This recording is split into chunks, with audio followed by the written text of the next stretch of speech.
Good morning, educators. Welcome to Minggu Belajar bersama Mentari Teachers Academy with the topic of the new normal education, a perspective from Vietnam, presented by Mentari Group and Mentari Teachers Academy.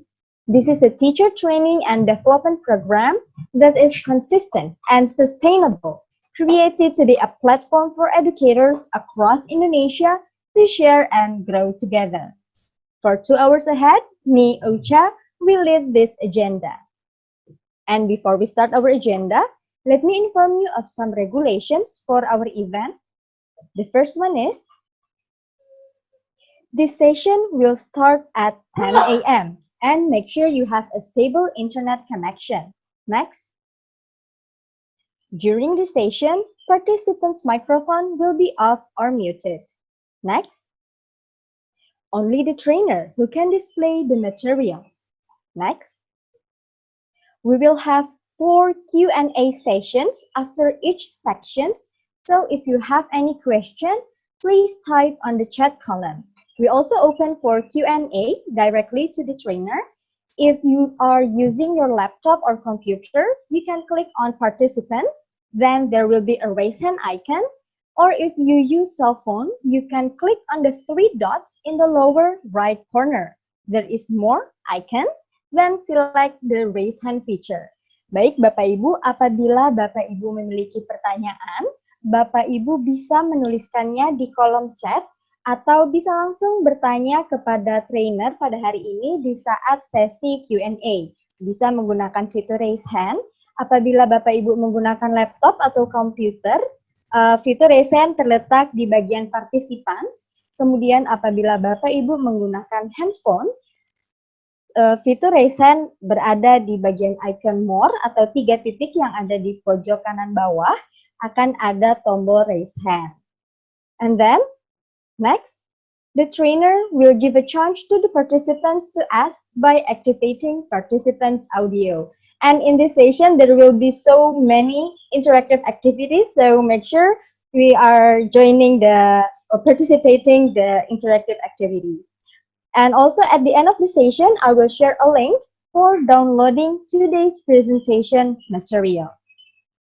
And educators, before we start the event, please fill the attendance form through the link displayed on the screen or use the link on the chat column. Silakan Bapak Ibu bisa mengisi formulir kehadiran terlebih dahulu sebelum kita memulai sesi hari ini. Silakan bisa mengakses linknya ya, yang sudah tertera di layar. Dan setelah ini akan ada di kolom chat atau di WhatsApp group. Silakan, saya persilahkan untuk mengisi sekarang.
Terima kasih banyak sudah mengisi formulir kehadiran. And now I would like to invite Ms. Iren Suryanto as head of Mentari Teachers Academy to deliver opening remarks. Please welcome Ms. Iren Suryanto. Terima kasih Mbak Ocha. Thank you so much, educators, teachers who will join this session for the next 2 hours with us, Mentari Teachers Academy. Thank you for being here on your weekend, but hopefully we will learn something new together. Mas Rido, boleh saya dibantu menampilkan slide-nya? Terima kasih. We are happy to have you here as a part of the journey in learning and sharing together during this pandemic terms because of the COVID-19 disease. But instead of sadness, we are here together to learn something. And what about MTA? Ibu dan Bapak, semua yang akan kita lakukan pada hari ini dan juga serangkaian acara yang akan ada pada 1 minggu ke depan adalah kerjasama bersama Mentari Teachers Academy. Lalu apakah itu Mentari Teachers Academy? Silahkan berikutnya Mas Rido. Mentari Teachers Academy ada sejak 6 tahun yang lalu. Mentari Teachers Academy would like to give something to this country, to Indonesia, to develop the nation by strengthen the educations, by giving a chance to all teachers and learn together. So, as the educators, teacher will be more competent and professional. Kami menyadari bahwa perjalanan pengembangan pendidikan di Indonesia menjadi tanggung jawab kita bersama.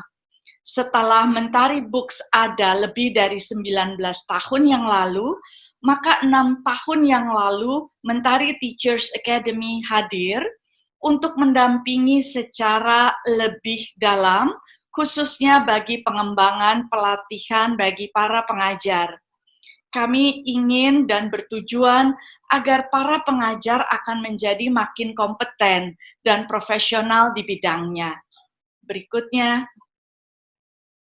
Kemudian dalam perjalanannya, kami juga memberikan pelatihan baik secara in-house training, dan kemudian kami mengadaptasi pada tahun 2020 ini sebagai satu langkah menyikapi situasi yang kita hadapi. Situasi tahun ini adalah situasi luar biasa, yang tidak kita prediksikan, yang tidak bisa kita ketahui di awal. Tetapi kami lalu mencoba dan mulai melakukan persiapan dan kemudian memberikan serangkaian pelatihan yang telah diikuti lebih dari 15.000 peserta. Kami awali dengan mengasah gergaji di bulan Mei, kemudian kami lanjutkan dengan program membangun karakter bangsa, dan kemudian ada teacher development yang kami siapkan khusus bagi pengembangan 3 mata ajar, yaitu bahasa Inggris, matematika, dan sains. Berikutnya Mas Rido. Kemudian, sebagai satu bentuk mengingat proses pembelajaran secara daring tetap dilanjutkan hingga paling tidak di akhir tahun 2020 ini, kami kemudian seperti disampaikan Pak Hendro tadi lewat video, sudah menyiapkan serangkaian materi yang bisa menjadi satu wacana memperluas wawasan lewat Minggu Belajar bersama Mentari Teachers Academy.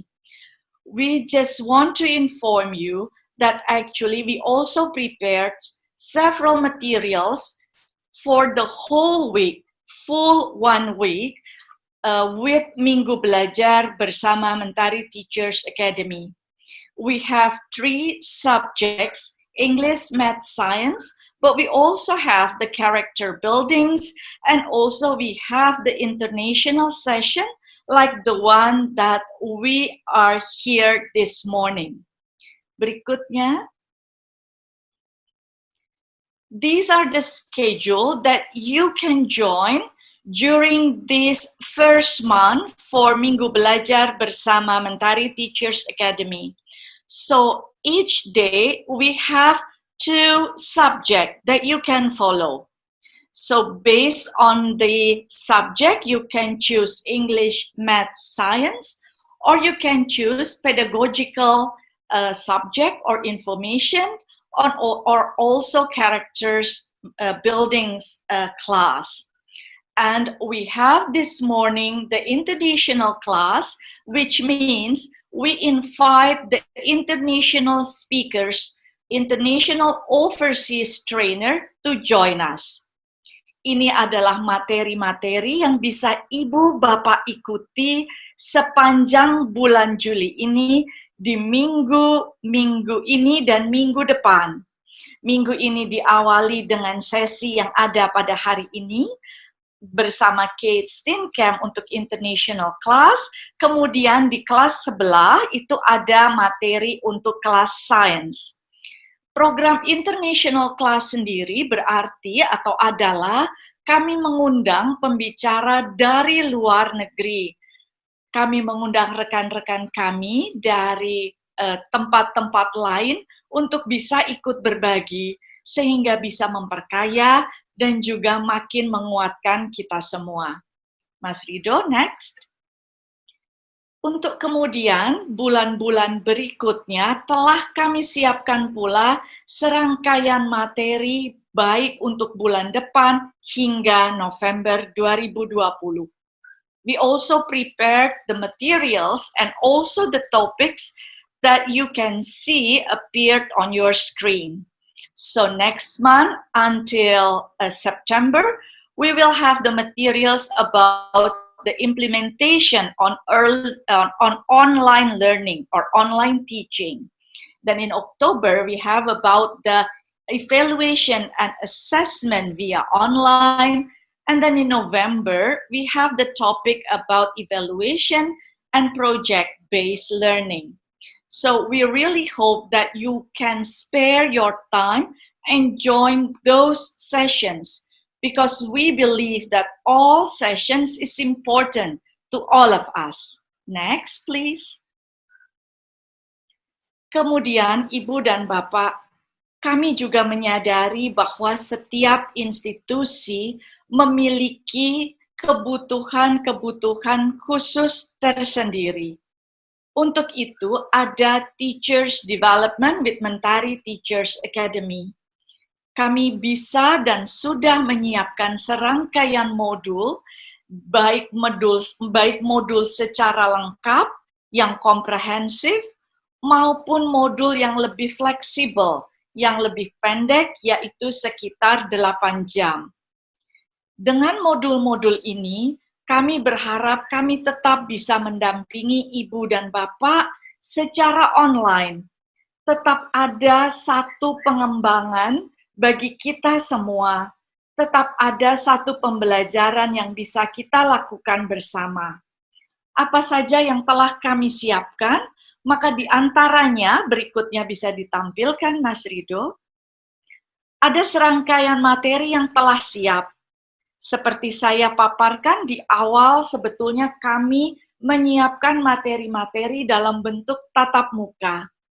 Tetapi kami sudah lalu mengadaptasi semua materi tersebut dalam bentuk online, baik untuk matematika bagi pengajar SD, sains untuk mengajar di SD, maupun bagi pengajar bahasa Inggris dari level TK atau preschool, SD, maupun SMP SMA. Untuk pengajar bahasa Inggris, ada pendalaman pedagogi lewat English Teachers Training. Sementara bagi Ibu dan Bapak ataupun kita semua yang ingin meningkatkan kompetensi berbahasa Inggris, ada program English for Non-English Teachers. Dengan senang hati, kami bisa membantu dan menjelaskan secara lebih detail bila Bapak Ibu membutuhkannya. Mas Rido. Sekali lagi, thank you so much for joining us this morning, and I really hope that you will get the useful information by the presentation from Kate Steenkamp. Kate, thank you so much for being here, and happy teaching for you. Thank you very much, Irene, and Hello everyone from Vietnam. If you just give me a sec, I will share my screen now.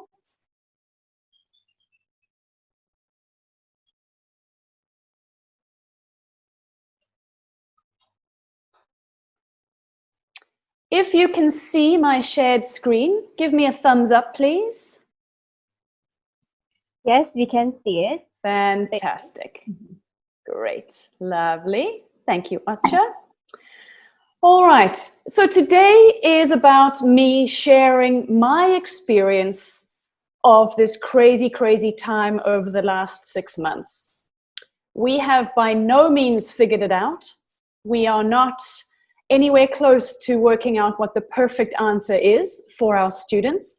But hopefully by sharing my experiences, we can find some sort of connection and feel a little bit more hopeful about how to serve our students going forward. A little bit about me. Hello, xin chào, sawadee ka, ni hao. I have lived and worked in a few different countries around the world. I am from South Africa originally, and then spent quite a lot of time in the UK. And since then, I've spent a lot more time in Southeast and East Asia. I'm currently in Vietnam. And if you can see my screen on the left-hand side, I have some more flags there. A couple of flags I haven't mentioned of countries that I've lived in. In the chat box, please add your ideas. Do you know where these flags are from? So apart from South Africa, UK, and Vietnam, where else have I lived and worked? Silakan Bapak Ibu bisa mengisi di chat box ya. Bendera-bendera ini kira-kira bendera negara mana nih? Silakan. Let's see. Aha! Smarty pants. Good. Macau. Wow. Donnie, well done. Macau. Not everyone gets that one. Thank you. Yeah. I've lived in both Thailand and Macau as well. And I used to hop over to Hong Kong to do some speaking examining as well. In my teaching career, over the last 12 or 13 years, I've taught a variety of different EFL contexts: general English, English for academic purposes, business English, English for specific purposes, very young learners and young learners as well. I've taught all ages from 1 year old to 96. And so I've had the full spectrum of ages. I spent a lot of time doing some teacher training work in Macau and in Vietnam, mostly Cambridge, and also bespoke courses like phonics. I was a speaking examiner for the Young Learner Cambridge Suite, Starters, Movers, and Flyers, as well as a TKT practical assessor. I've spent a bit of time managing language centers in Vietnam. And right now, my current main focus is on product design, specifically test preparation courses, mostly online. So I will be sharing some of my learnings with you. A little bit more about where I work. I work for a company called Everest Education, and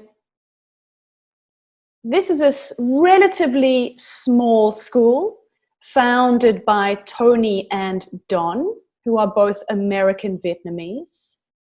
Their primary aim is to equip students for international academic environments.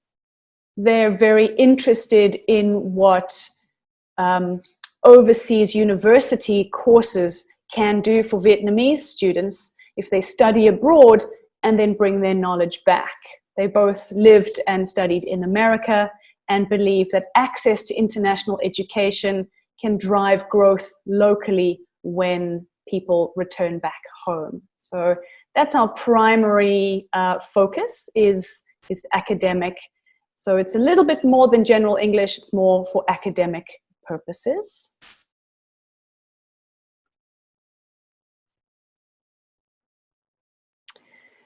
Tony and Don have been interested in the online learning space and the blended learning space for quite a long time. They developed their own proprietary learning management system many, many years ago, before Google Classrooms was everyone's favorite LMS.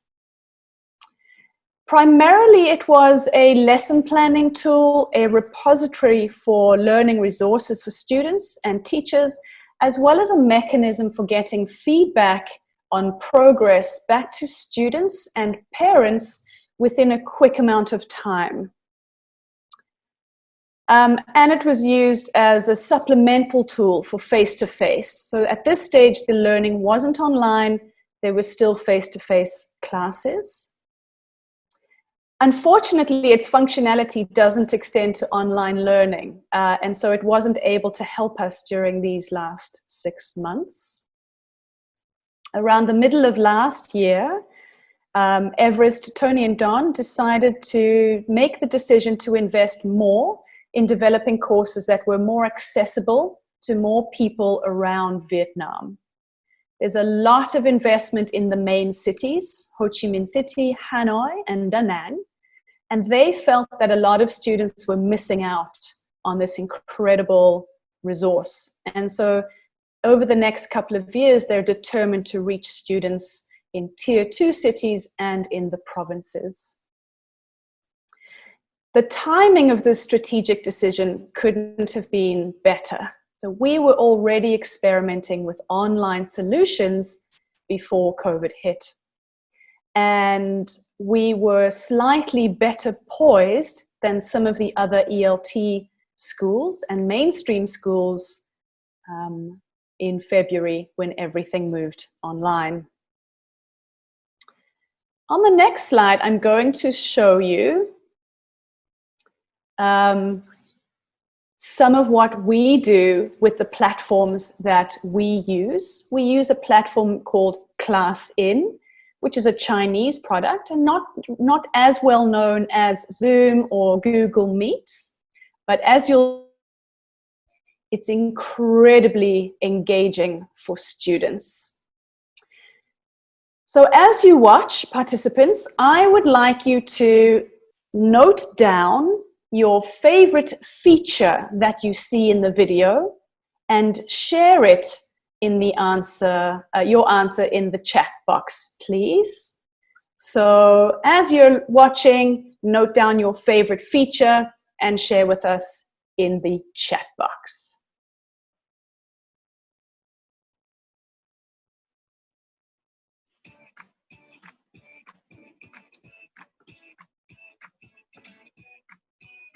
I'm sorry, Miss Kate, maybe you can volume up the video. The music is too low. I'm going to share with you some of the great features we use to create an amazing learning experience.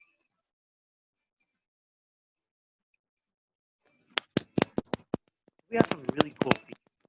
For example, there's a blackboard for teachers to write on. How to find the area of the parallelogram. Drawing tools for students to interact. Research-based time height. Students can move objects around on the board. You see, go look at the bottom and you'll see this mouse and the moving screen thing, and then you can do it. Students can actually come on stage and talk. I was like a pack of like a dog food because it's How do you feel after you watch the end game? Pretty happy and sad. There's even a quiz buzzer. Okay, I'm going to send the responder up. So remember, this is a button that's going to fly around the screen. Multiple choice questions. All right, next one. So this time I will give you the multiple choice question. So try to click on the correct answer, okay?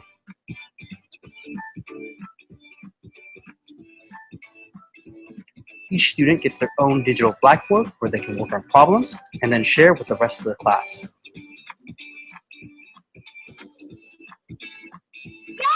Yes. Here we have a counter to show how much time you have left to answer the problem. There are even badges and prizes. There we go. Very nice. Okay, so that is correct. Well done. Everyone gets a point. Good effort. You can even check out cool videos.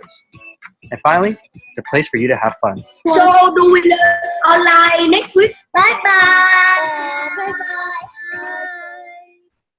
At E2, we focus on delivering great academic results in a fun and engaging way. Since 2011, we've introduced blended learning and technology into the classroom to help students get better academic results. With the coronavirus outbreak, we know many families have been struggling on how to help their students continue to learn. If you want to experience our online classes, click the link below. We are offering free classes in math and English for students in primary and secondary. Thank you.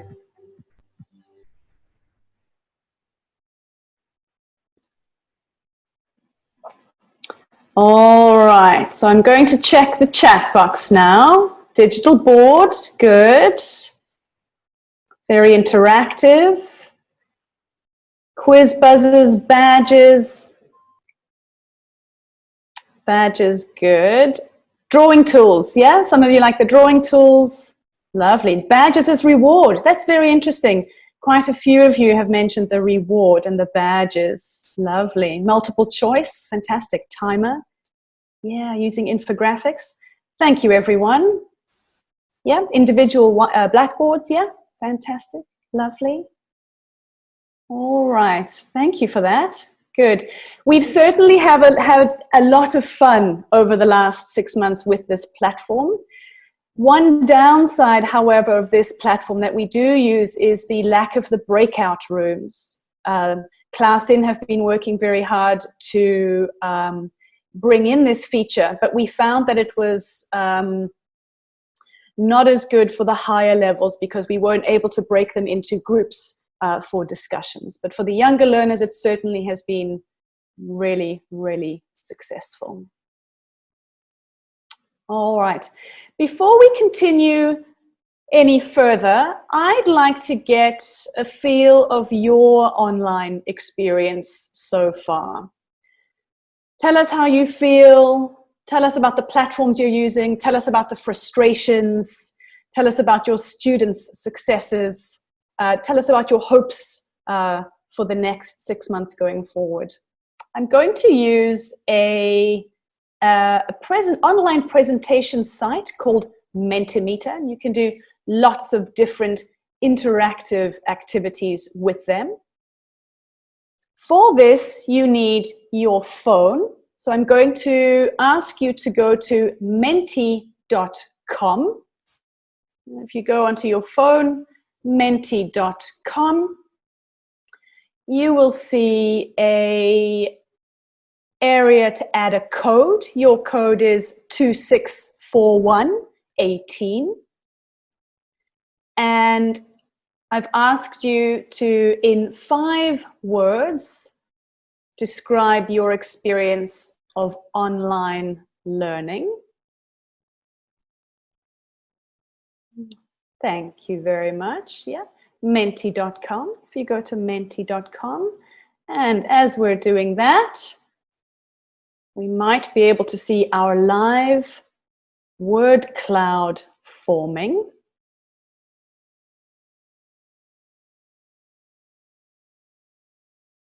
All right. Some of you go to menti.com. Me too. Ya, silakan Bapak Ibu bisa akses linknya ya di menti.com, kemudian ditulis kodenya, sudah tertera di chat box. All right, so I'm in menti.com here. Thank you, Acha. And I'd like to see some of your words. Wow, fantastic.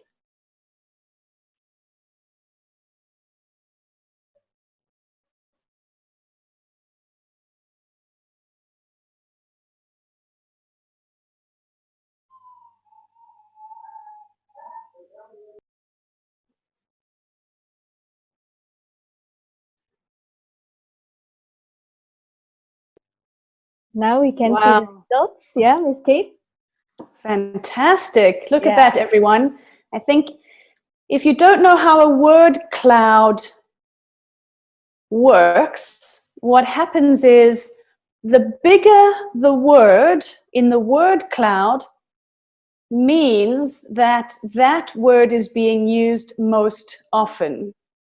Smaller words mean fewer people are using them. So far we have challenging, which is the primary one. Exciting, creative, innovative, still challenging is the primary one that's being used. Patience, I like that. Struggling, innovative, hard, great, patience. Fantastic. Exciting. Still challenging is the number one word that everyone seems to be using. Lovely. All right, we'll just give it 10 more seconds. I see happy. I see happy's quite prominent, innovative. Happy's as prominent as struggling. That's interesting. Wonderful.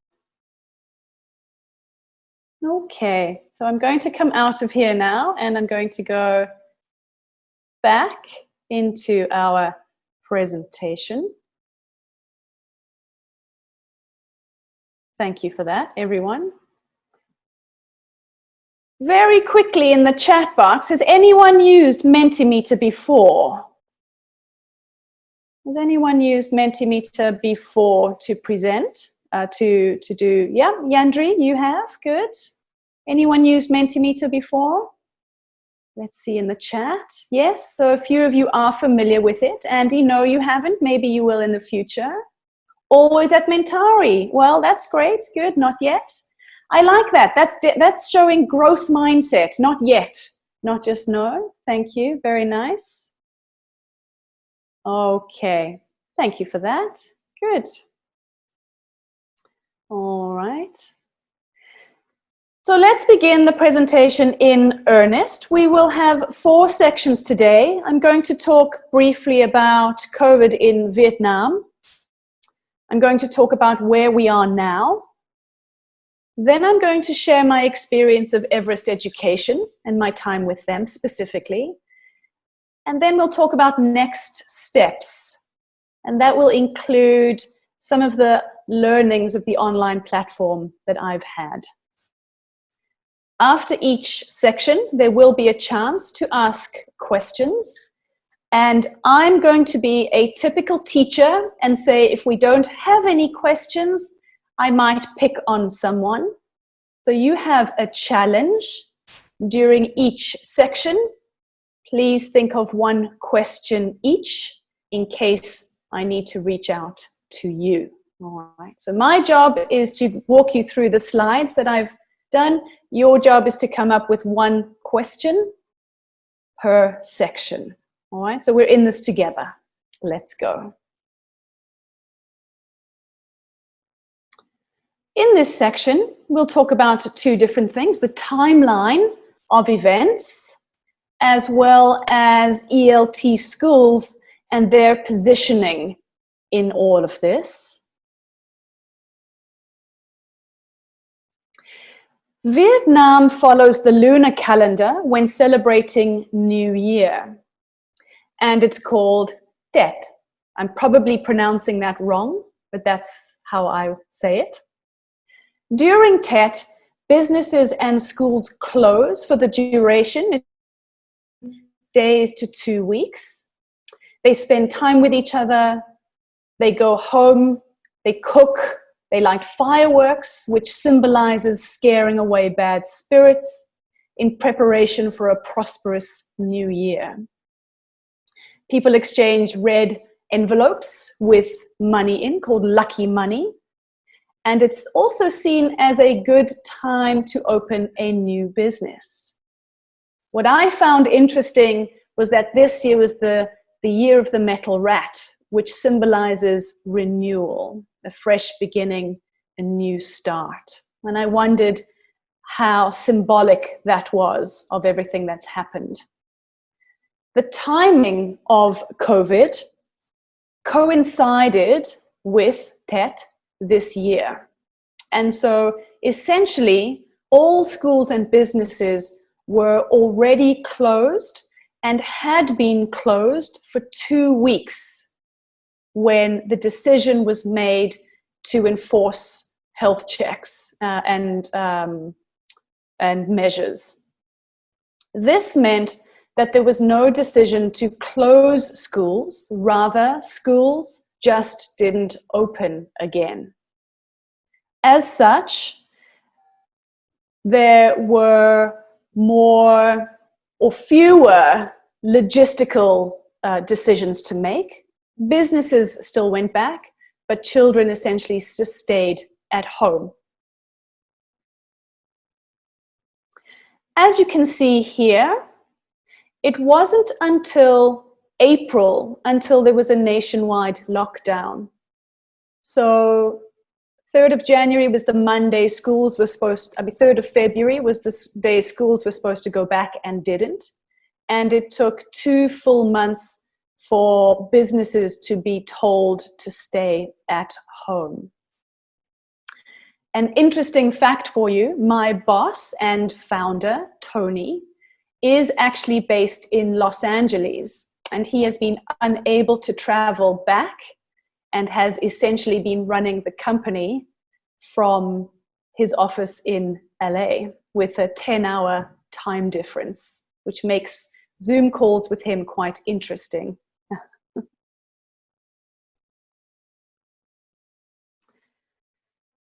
Two of the most successful prevention strategies have been contact tracing and quarantining in Vietnam. Contact tracing divided people into layers of separation, depending on if there was someone in your circle who had had contact with someone who had tested positive. Everyone knew if they were F1, F2, F3, F4, and knew exactly what they needed to do: stay at home, go to work, check into quarantine, go to hospital, depending on this rating. Many thousands, as you can see, up to 85,000 at one point were in quarantine, and they were given limited time to pack their belongings and go. From a personal perspective, because I have cats at home, pet owners were especially worried. And essentially this kept us at home in case we were carted off to quarantine. It made us extra vigilant.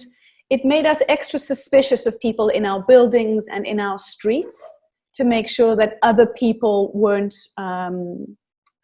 compromising the health of everyone else in our buildings.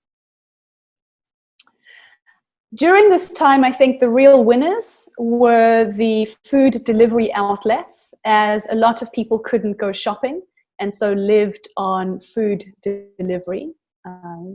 These essential services were not stopped during this time.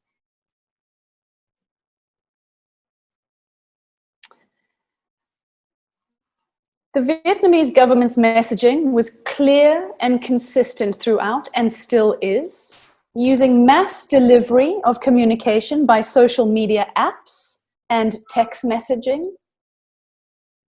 You could stay up to speed on the latest developments via your favorite app, Zalo, WhatsApp, Facebook, and they even released a catchy song that I'm going to share with you. As you're watching this short video, I'd like you to, in the chat box, tell us, how have you been keeping up to speed with developments? How are you keeping up to speed with these developments? So as we watch the video, in the chat box, tell us where you get your news from, specifically about what's happening with COVID.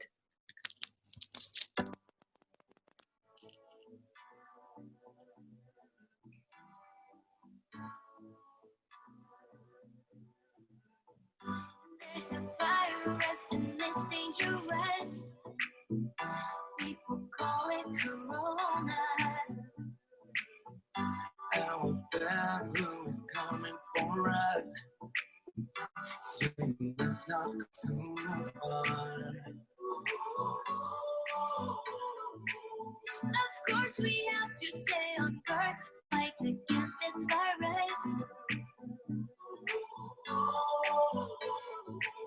Together you and I, we should stop it before getting worse. Put your hands swat, swat, swat, swat.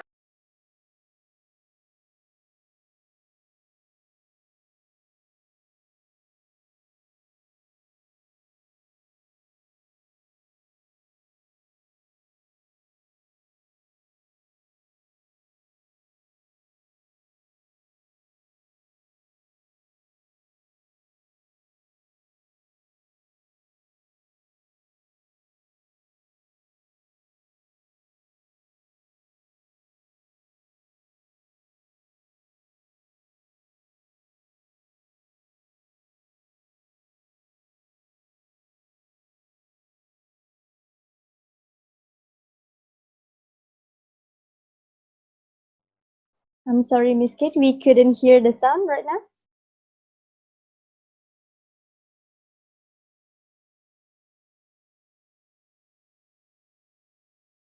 Hello, Miss Kate?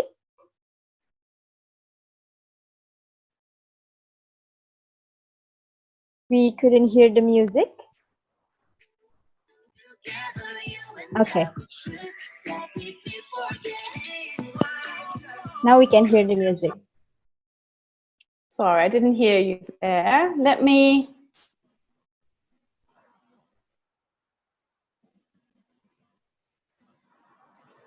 All right, so it looks like, trusted TV news and newspaper, that's important. Yeah, trusted.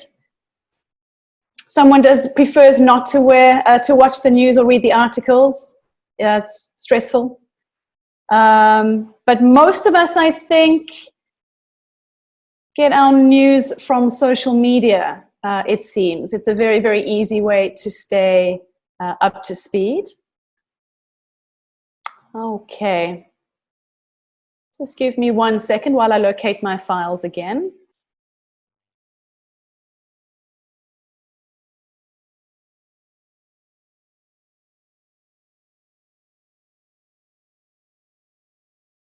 Okay.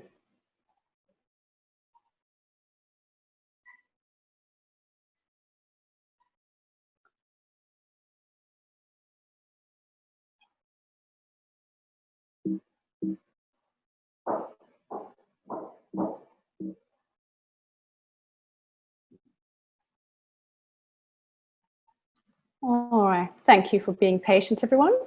Okay. Now, it may sound like Vietnam had it all sorted from the very, very beginning and we're very, very clear.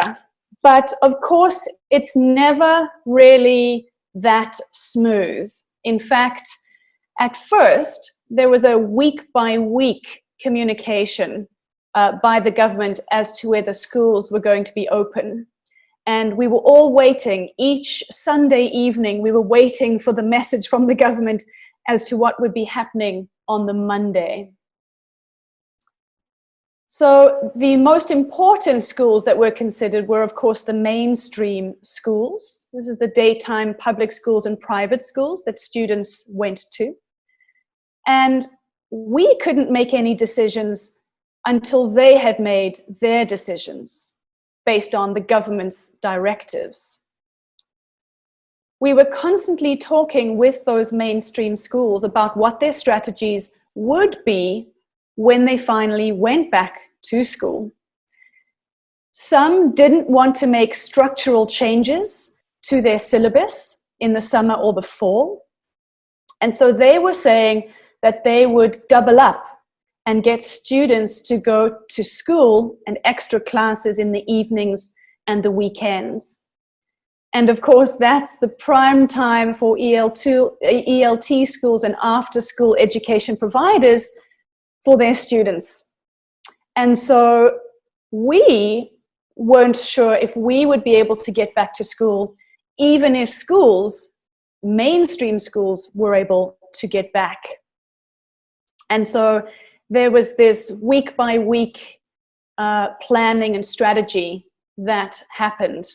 And so it wasn't as simple as shutting down for a certain amount of time. Eventually, however, the government did say that they would be closing for a month, 2 months, and we were all able to plan much better. As you know, Vietnam has had an incredibly low COVID-19 count, and we're much better off than a lot of countries. And so we were able to go back to school in May.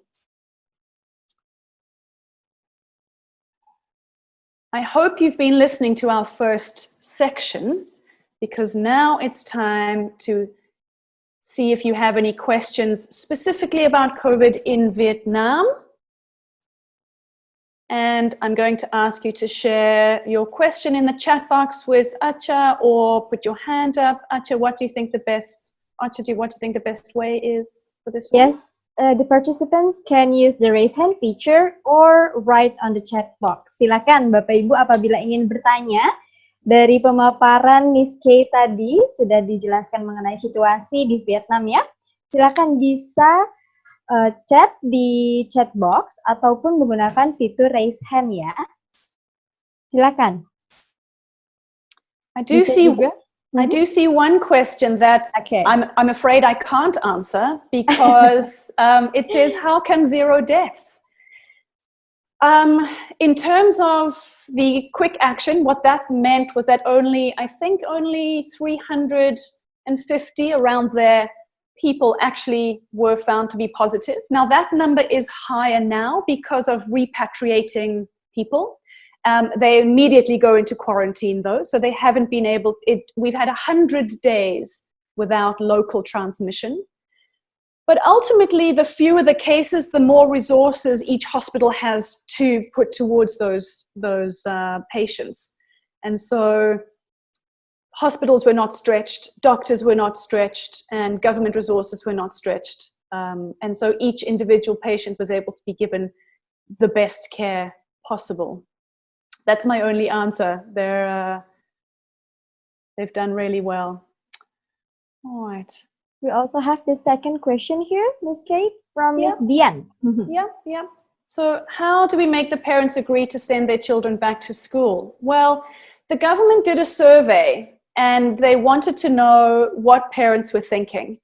And even when we were given a sort of a clean bill of health and the government wanted to open the schools again, they found that parents didn't want to. And so they extended the amount of time that the students stayed at home to allow even more of a buffer for that. So that's how they involved the parents quite a lot. I think they had a lot of focus groups and a lot of surveys at local level. All right. There's quite a lot of questions coming through now about online learning, and that's what we're going to be talking about in the next sections. So I will leave those there for now. Yeah. Also the prevention programs, these are coming up in the next few slides. So if that's all right with you, I think I'll move on to the next section. Yeah. Yes, maybe we can continue to the next session to answer those questions too, right? Of course. Thank you, Acha. All right, You're let's welcome. continue. So let's talk about where we are now. And in this section, we'll talk about 3 different things. The first being back to school measures, as per the question. The second one about the shortened summer and its impact on the private sector. And the third one specifically about emergency remote teaching does not equal online learning. All right, let's go.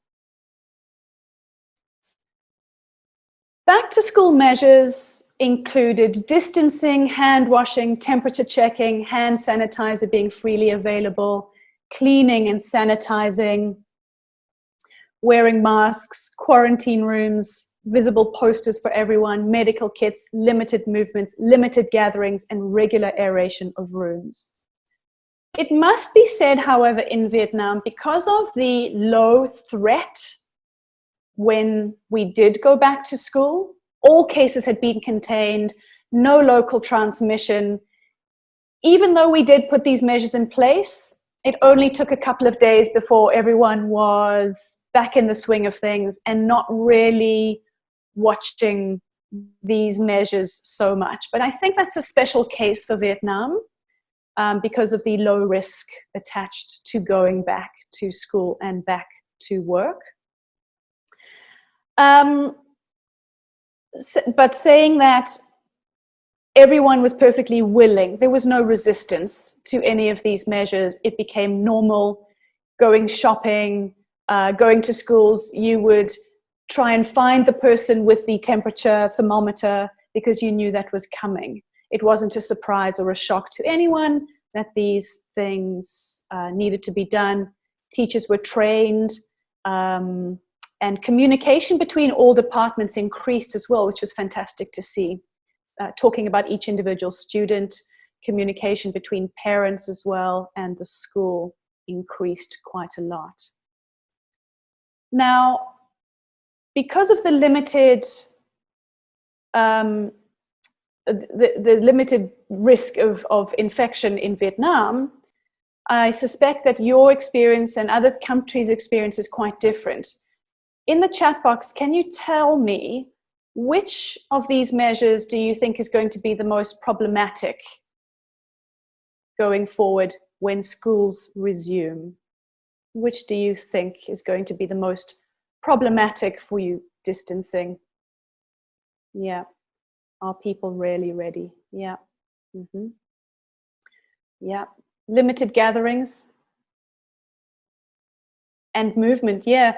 Restricting. In our company, we have different centers across the city, and we regularly like to meet in those different places. But ultimately, what this does is it increases the amount of movement across the city that you need to do. So wherever possible, we limited our own meetings as well. And we didn't have cross-center movement. Children wearing masks. In Vietnam, we're quite used to wearing masks. People wear masks all the time for two reasons. When they're on their motorbikes, for pollution protection and for sun protection. So we use masks all the time anyway. Young learners, physical contact, absolutely. We don't want to scare our students by restricting them so much, but we have to put these rules in place. All right. Okay. Thank you, everyone. That's great.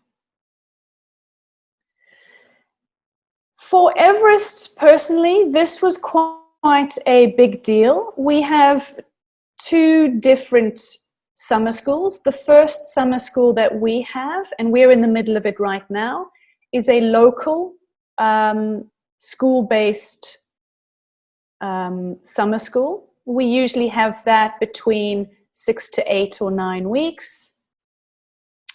And we also have outsourced summer school contracts that we have from these international schools. So every year we run summer schools on behalf of these big private schools in the city. We lost all of those contracts, and which was a big hit, obviously, to student recruitment and revenue. And we had only our internal smaller summer schools. All of the big ELT companies in the city and the country had to reduce their summer schools. They had to replan their content, because most of the planning starts the year before, and it's usually about 8 to 10 weeks. So everyone, the content and product teams had to go back to the drawing board. The sales and marketing teams had to re-script what they were doing, and they had to re-strategize all of their summer schools. So it was quite a big undertaking. Saying that, how fortunate we were to be able to do something, even if it was half of what we had planned to do. And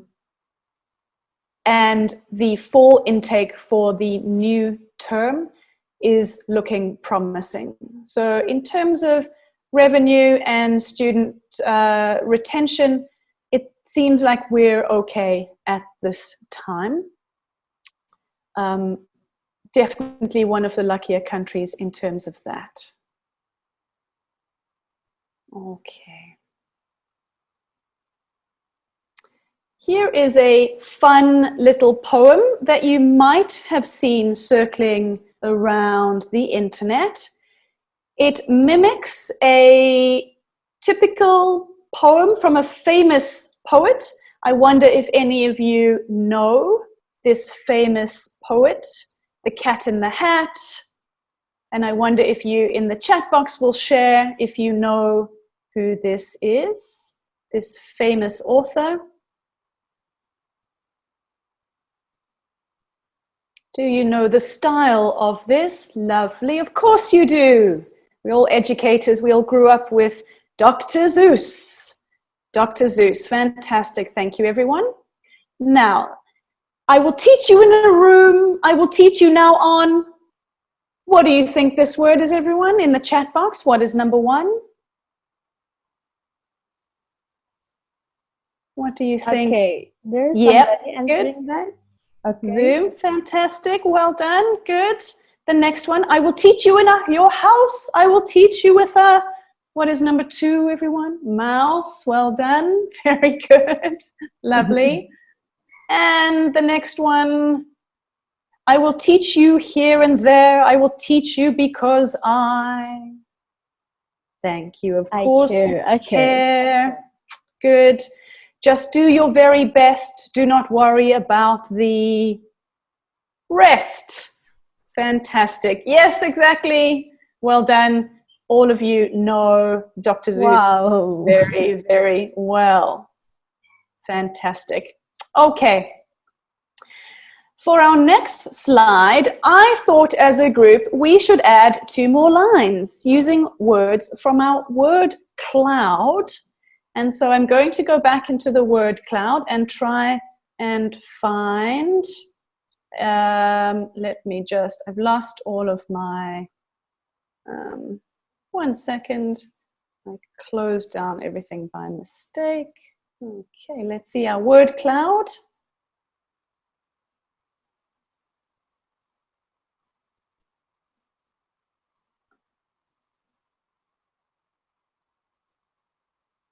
Okay, so I see fun, great, engage, tiring, flexible, cool. Let's use these words and come up with 2 more lines to share. I wonder if anyone will be brave enough to do so in the chat box. I'll give you just 30 seconds to think about what you would add to this using those words. Let me get you back actually to the word cloud. Have a look at these words. So please think of, I will teach you, I will teach you,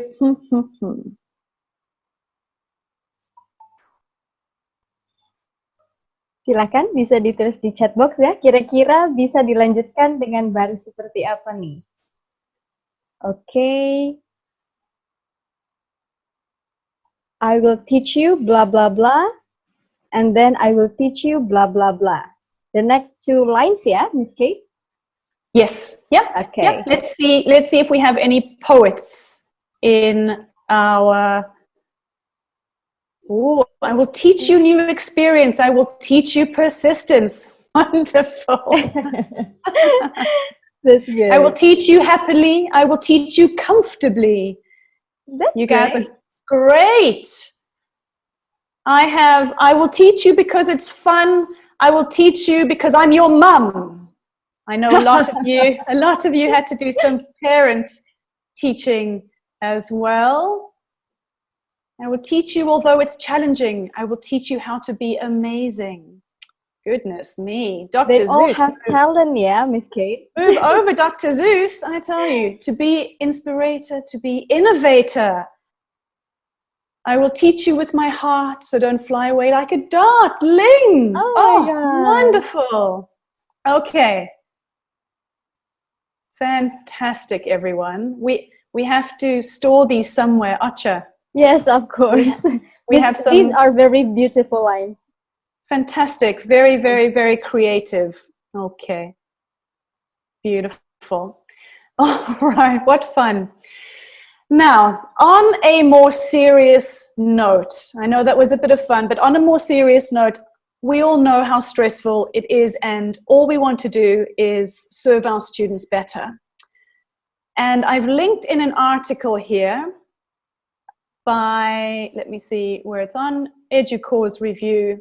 And it talks about the difference between emergency remote teaching and online learning. So in your own time, you can access that article. But basically some key learnings that I thought were important were these ones here. Online learning carries a stigma of being lower quality than face-to-face learning, despite research showing otherwise. Your students are probably enjoying this process a lot more than you're worrying about. The content and the instruction is being absorbed, and I think we should just cut ourselves a little bit of slack in terms of what we're trying to do. So that's the first one. The second one, effective online learning aims to be a learning community and supports learners, not just instructionally, but with co-curricular engagement and other social supports. If you think about how much goes into a face-to-face course, not just the instruction and the teaching, but in terms of the content, the teaching assistance, the feedback systems, the supports, the administrative supports, and everything else that goes around a face-to-face course, there's just no way that we could recreate this like that. And so ultimately, it is not the same as a face-to-face learning environment, and we shouldn't be aiming to recreate that in a short time. It just creates unnecessary stress for us and our students. Therefore, the primary objective in these circumstances is not to recreate a robust educational ecosystem, but rather to provide temporary access to instruction and instructional supports in a manner that is quick to set up and is reliably available during an emergency or crisis. All right. So take the pressure off ourselves to match the offline experience and rather provide continuation, stability, and reassurance to our students, all the while planning for the future. So let's be very clear between the differences between online learning and emergency remote teaching. All right, and that's the end of section 2. Do we have any questions on this here? Let me check the chat box. Mm-hmm. We've still got some poets wanting to be heard.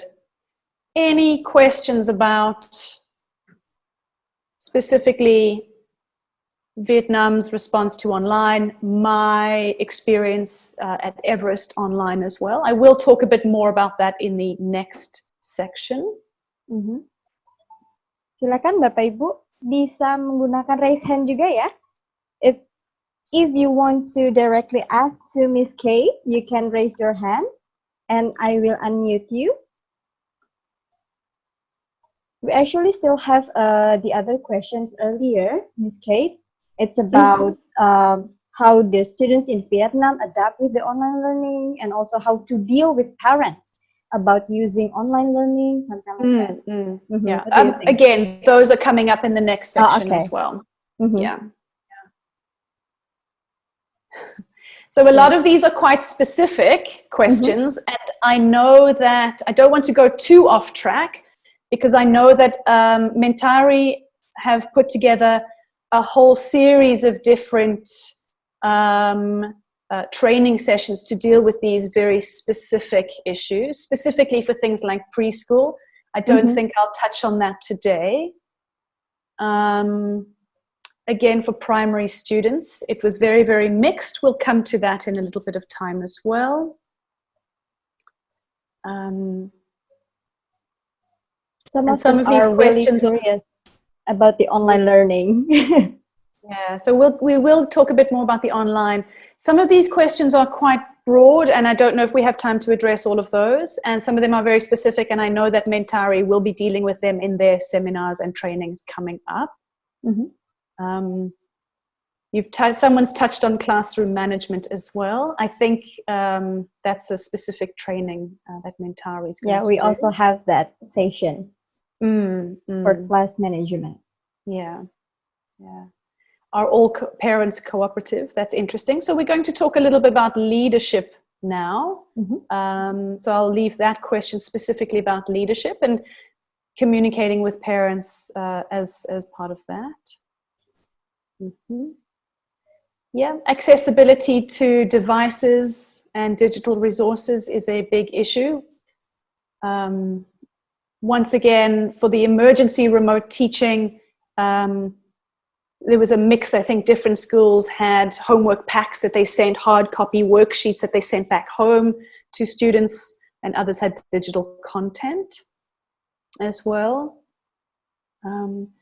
There's a question, the boredom of students in the online classes. What we found was a normal 90-minute session. If we had 2 90-minute sessions per week, we cut that down to 3 60-minute sessions per week. Of course, that has implications for teacher scheduling and student scheduling, so we can't always adapt for all of the students. Yeah, so synchronous and asynchronous. Again,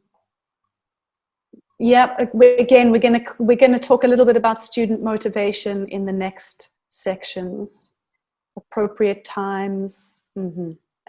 Health. I don't know, but I know that the optimal learning time online by researchers is said to be about 35 minutes. So I know a lot of schools have 25 minutes or 45-minute sessions, trying to cut down on that screen time. It's great to see all of these different kinds of questions that you're thinking about the health of students as your main priority, which is good. Okay. Lovely. Let me continue. Let me just continue, and then we can address some at the end as well. Yeah. But again, I won't be able to address all of the questions because there are some limitations to this particular session. Okay. So I'm going to talk a little bit more about Everest Education and what we did specifically, not just generally sort of in Vietnam. And I'm going to talk about leadership, messaging, and people. Then I'm going to talk about playing offense and defense and future-proofing products as well.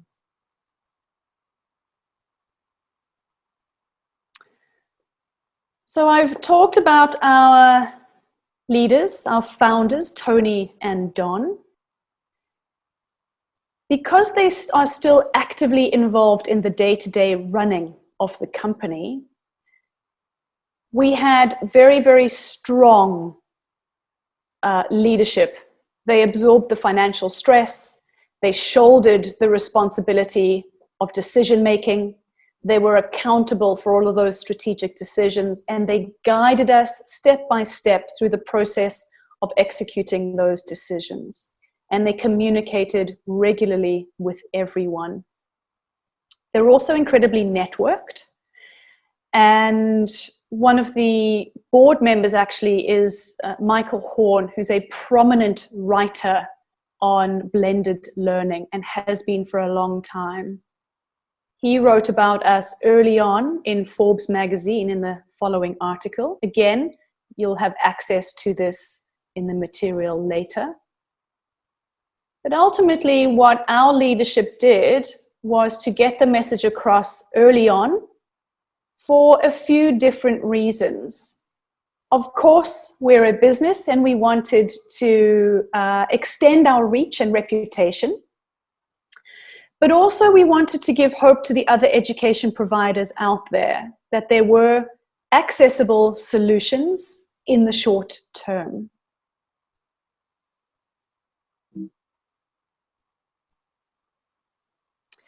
This is a photo taken with some of the company in a company-wide Zoom meeting. The theme for this particular Zoom call was wear a hat and you have to have a background to match. I believe that I wore a sports cap and I had the Wimbledon tennis court as my background, but my green screen wasn't so great, so I was just a ghost of a floating head. But as you see here, our leadership culture is and I'd like you to, while I'm talking, unscramble the words and think about what I'm saying in terms of our leadership. We have these group meetings once a week where everything, almost everything, is communicated to the entire company. Everyone is kept informed, everyone is consulted, and nothing is kept from the team. And let me see what the chat box is saying. Aha, good. I'll give some others a bit more time. Yep. And during a time like this, it's so important to keep everyone informed. It was a very unstable and scary time at the very beginning of all of this. And people wanted to know what our plan was. People wanted to know that they were included and thought about in this plan. Lovely, inclusive, and transparent. Yeah, so our leadership is inclusive and transparent. And I think that is very, very important, not just with communicating with teachers and support staff, but also someone asked the question about parents and communication with parents. It must have been a very, I don't have children, but it must be a very, very stressful time for parents. And in order to minimize the amount of decision making that parents needed to do, we did not give parents the option to move online or offline. We took that decision and we communicated a very strong message to the parents within the first week. We were able, because of our research and development efforts early on last year, we were able to showcase immediately to the parents what a learning environment might look like. So we already had videos of what we'd been doing with ClassIn and Zoom and Google Classroom. And so being able to give some tangible and visible examples of what we would be doing with the students was very, very helpful. Some of the companies who decided to survey parents and ask them if they wanted to move online or not incurred an incredible amount of resistance, indecisiveness, and ultimately led to a prolonged decision-making period and even more uncertainty because there wasn't a clear message of what was going to happen. So in my experience, and I'm not going to say this works for everyone, having a clear strategy and only one option that is explained in a way that outlines the benefits to the learner and the parent definitely worked for us. We were able to move 98.5% of our students online within 1 week of the closure.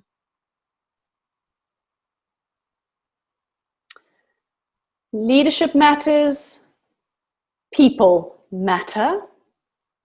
We have at our organization a culture team, a dedicated team of 3 or 4 people who are responsible for carrying the culture of the company. through whatever it is that we are doing at that time. There are 3 pictures here that you can see. So not only did we have themes for our weekly assembly meetings, we also had weekly themes, and we needed to send in our pictures on a weekly basis to our Slack channel, and the pictures with the most responses won prizes. So it kept us engaged, it kept us involved. And I'd like you to tell me, what are the challenges here based on the pictures you see? What do you think these challenges were in weeks 1, 2, and 3? What did the culture team ask us to do? In the chat box, what did the culture team ask us to send in?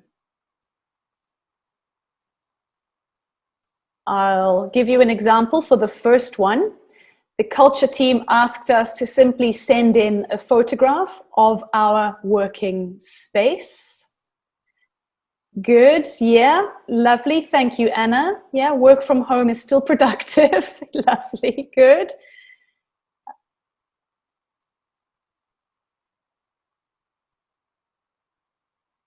All right, good. What do you think the culture team asked in the second picture?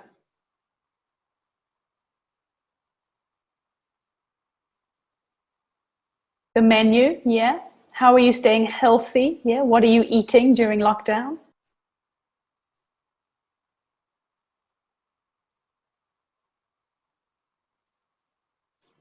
Yeah.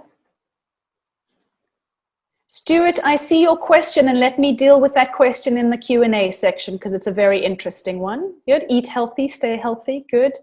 Diet. Lovely. Good. And in the last picture, what do you think the culture team asked us to send in pictures about? Yeah. Be creative. Yeah. Take time for yourself. It's not all about work.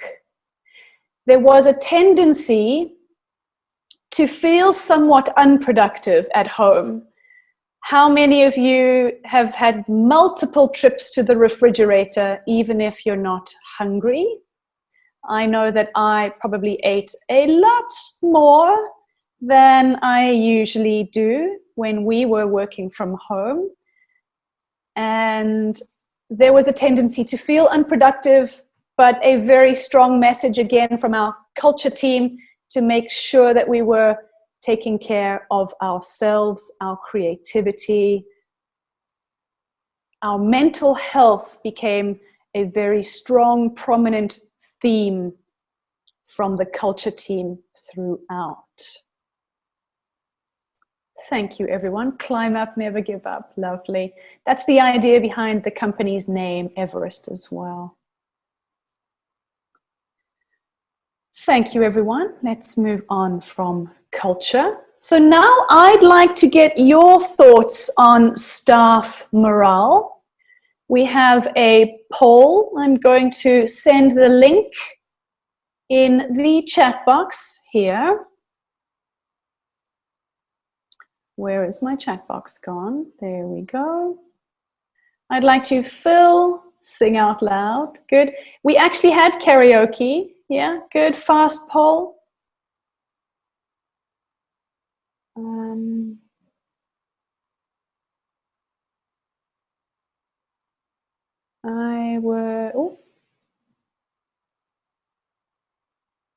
So, Archer, can you help here? I'm trying to send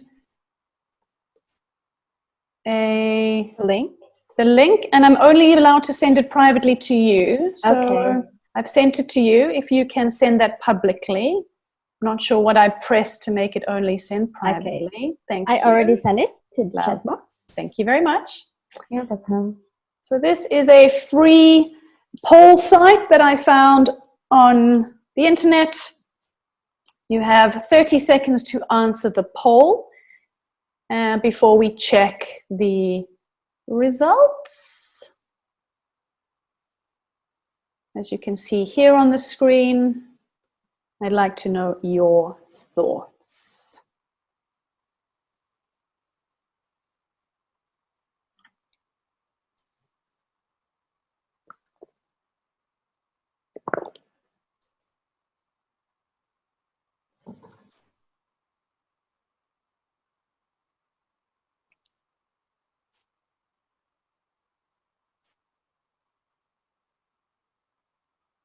And let's see how everyone is doing. Isn't that interesting? Can you see the results on your screens here? It's a good thing this is anonymous.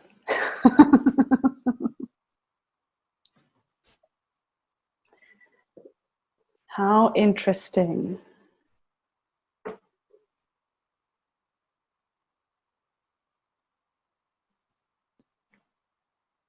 "86% of you, 84 now, say staff morale is very important, and you work hard at keeping everyone's spirits up.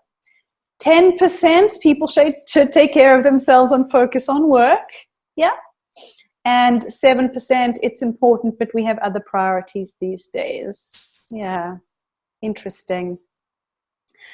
Have you used or do you use the poll feature in Zoom, or do you use websites to use polls in your classrooms? Let me know. You do. I can see some heads shaking. I mean, nodding, not shaking, nodding. Yeah, some never, not yet. Super, super easy, very free. Really, really good to get very quick feedback from the group. Lovely. Good. Yeah. Experiment with it. I know that Zoom itself has a function, but there are plenty of free ones that you can get on the internet there. Thank you, everyone. That's great. That's really good to hear. Now I'd actually like to hear, so I'm going to give someone the opportunity to speak, please. Ocha, I need your help with this. Okay. For those of you who answered that you are using or trying to create staff morale, keep staff morale up, what are you doing? Are you having happy hour Zoom nights? Are you having group karaoke?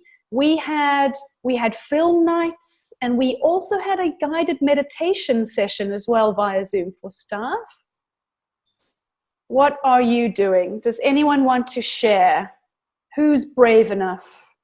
Silakan Bapak Ibu bisa gunakan fitur raise hand ya untuk berbagi kepada kita semua. Kira-kira bagaimana nih caranya supaya menaikkan staff morale? Biasanya seperti apa? Silakan bisa gunakan fitur raise hand. Okay. We have one from Mr. Muklis. All right. Can you help me to unmute? I can't Yes. see everyone on the screen. Okay. Mr. Muklis, silakan untuk unmute ya. Welcome. Halo, Mr. Muklis.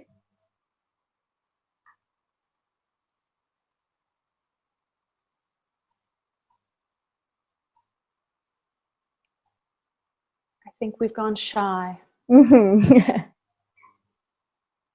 Hello, Mr. Muklis. You can unmute yourself too. Or maybe while waiting with Mr. Muklis, is there any participants who wants to share? Yeah. From Yasmin here, we have a mindfulness session. Lovely. Ratna, making a video together. Fantastic. Those are always so much fun. Do you want to share what the video was about, Ratna? Miss Ratna? Okay, thank you, Miss Kate. Okay.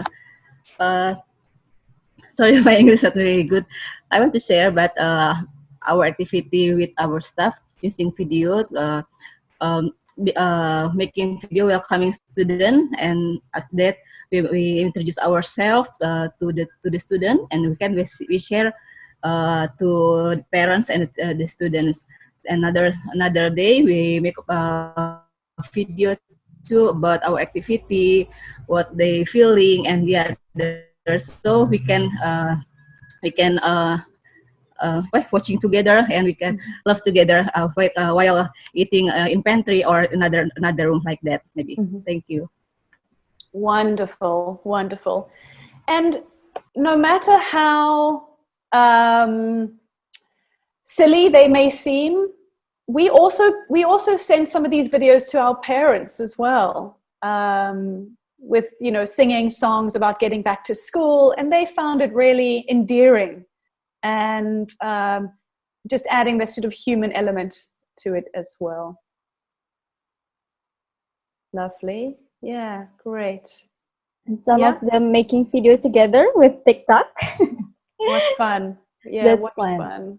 Great. Yeah, some problem solving focus groups, lovely, with partners, lovely. Good. Fantastic. Keep it up. Keep it up. Staff morale is really, really important. Mental health at this time is incredibly important. We can't take care of our students if we don't take care of ourselves. Okay, so let's get back to the section on Everest Education. Like I mentioned before, Don and Tony are, you know, both MBA grads. They're incredibly strategic and smart and business focused. And I had only just started. My first day on the job was the 3rd of February, the day schools closed. That was the first day on the job for me. And so being able to be led by these incredible people was great. What they did was, the first thing we did was we took care of our current students. As I mentioned, 98.5% of our students were online within a week of school. We had all teachers trained within 5 days. We didn't have to lay anyone off, and we didn't have to close any classes, and so teachers were taken care of as well. We surveyed parents and communicated a strong message about our strategy. Like I said, we didn't give a choice to the parents. This would have slowed down our transition tremendously. And I do believe that contributed to the success. At the same time, once we knew that we were okay with our existing students, we decided to look at how we could serve the new and emerging needs of students out there, as well as, of course, being a company wanting to take advantage of the situation to get ahead of the competition. One interesting thing that we found, actually, we are a primarily English language-based math, English, and test preparation organization. When we did our market research, we found that parents were most worried about Vietnamese math curriculum public schools. And so we developed a course to service this need. We provided Vietnamese curriculum math in Vietnamese lessons for free. Completely different from our normal product offerings, but we found that there was no point in trying to push our existing products onto stressed parents and students.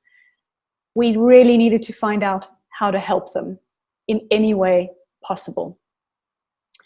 One of the good things about Everest Education is that we have a good mix of Vietnamese and foreign teachers, meaning that we can provide this flexible approach, unlike some of the other ELT schools who promote their 100% foreign teacher base. That served them as a disadvantage during this time. Our math curriculum, Vietnamese math curriculum in Vietnamese, was so successful that we're actually looking at designing a full product range to service this need across the country. So going forward, it's an opportunity for us to diversify our product offerings as well. Talking about future-proofing our products, So looking back, we mobilized very quickly, but when the madness was all over, we knew that we didn't want to have to do it again. And so what we do now is we make sure that we are future-proofing our products as much as we can, in case we need to move across again, whether that's this year or in the future. Teaching online via our platforms has become a standard feature of any new teacher joining the company. Even if they aren't going to be training online, teaching online, they complete an online training induction to make sure that they are ready to go if the need arises. All of our professional development workshops have been moved online, and a self-study version of the face-to-face workshops has been created so that it's easy to access for all teachers from wherever they are. We house all of these in a Google Classroom, accessible by anyone. Teachers have also become used to being recorded. So back in the old days of face-to-face, if you asked a teacher if you could record their class, you'd receive horrified looks of, no, I don't want to see myself on camera. No, I don't want other people to see me teaching. Now, because we've also used to being recorded via Zoom or ClassIn or whatever platform we're using, it's helped us to create a wonderful repository of teaching classes to use for peer observations. So before, when there used to be schedule conflicts for peer observations, we now direct new and existing teachers to this repository so that they can at any time view this bank of lessons and get some tips to improve. All of our product teams and our curriculum developers, when developing new products, create a sort of online adaptation version. They don't create entire alternative curriculums or lesson plans, but there are notes running alongside curriculum and lesson plans to give teachers suggestions of what to do should the need arise and should they have to be delivering it via Zoom. Most of our textbooks are not online friendly, and it's very, very difficult to get students to think, pair, share, and do all those things that we're used to in the classroom. But we do provide support that way for teachers just through suggestions. We're also constantly looking at different platforms that we can use. So we realized for our ClassIn was fantastic, very interactive. You saw all of those features at the beginning of the session, but it really wasn't servicing our older students that really needed to have more group time, more discussion time. And so we actually did revert to Zoom for our older learners and our test preparation products. So we do lose some of the functionality and fun from ClassIn, but we gain a more collaborative experience with the older learners. And finally, parent communication. Apart from a strong directive message, we've also had to rethink some of the things that we do. We have student learner diaries, student journey diaries, that the students write in for homework, they reflect, they do a little bit of goal setting, and we've had to rethink this entirely. How do we recreate it online, or do we drop it all together? What are the benefits? And so, not having come to any conclusions yet, what it's doing is it's just making us think about what we do a little bit more closely to see if there are any redundancies in our products and our curriculums.